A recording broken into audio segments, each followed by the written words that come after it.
Welcome back to the channel. Today I'm going to give out my top 3 performances of the jump season so far, and in third place came over in Ireland in the shape of Fernie Holler, who managed to win his first grade 1 over fences a few weeks back. That performance was very underrated in my opinion, just because the amount of weight he had to give to River Detel gave £13 in the end on soft ground. That would be a huge equaliser, but Fernie Holler still managed to win, and it was a very impressive performance, to be honest. I mean, to the eye, it might not have been impressive, but you've got to take into account there was some very soft ground, and he nearly gave a stone to a very progressive younger horse.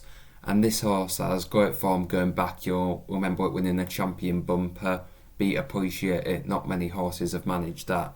And then he won a hurdle, so I beat Bob Ollinger, and then he'd been injured and he came back with a pretty nice chase debut, to be honest. But the question mark would be, is there going to be a bounce back after that much time off the track? But it wasn't at all. It was a very good performance, and he's now 6-4 for the Arkle, which, I mean, there's not many contenders for the Arkle this year that have that star quality heat, but Fernie Holler definitely does.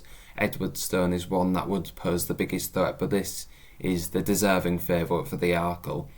Moving on to second place, and this was another performance over in Ireland and trained by Willie Mullins as well, in the shape of Galopon de Champs, who was a 22 length winner of a beginner's chase a few weeks back on the 28th, I think it was. He jumped so well that day. He reminded me of Boithman's Game Chase debut, where he just jumped so nicely, travelled very nicely indeed, and after that he was shot on to around 11-8 for the RSA, and that again seems a fair price because he does have that star quality.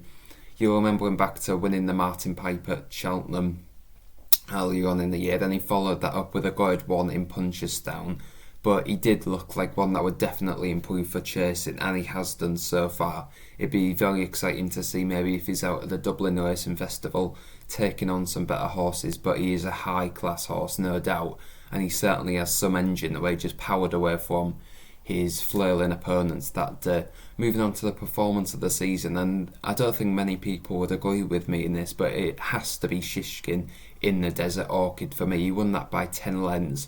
Granatine was left trailing in second, beaten 10 lengths, and remember this horse has won 2 grade 1s and it was match fit, and compared to Shishkin, who'd had a wind up, Nicky Henderson had been very vocal about how he wasn't quite right. He was pulled out of an earlier engagement, but he turned up on this day and he jumped with his usual fluency. He was very good, and when Nico asked him up, he delivered almost every time.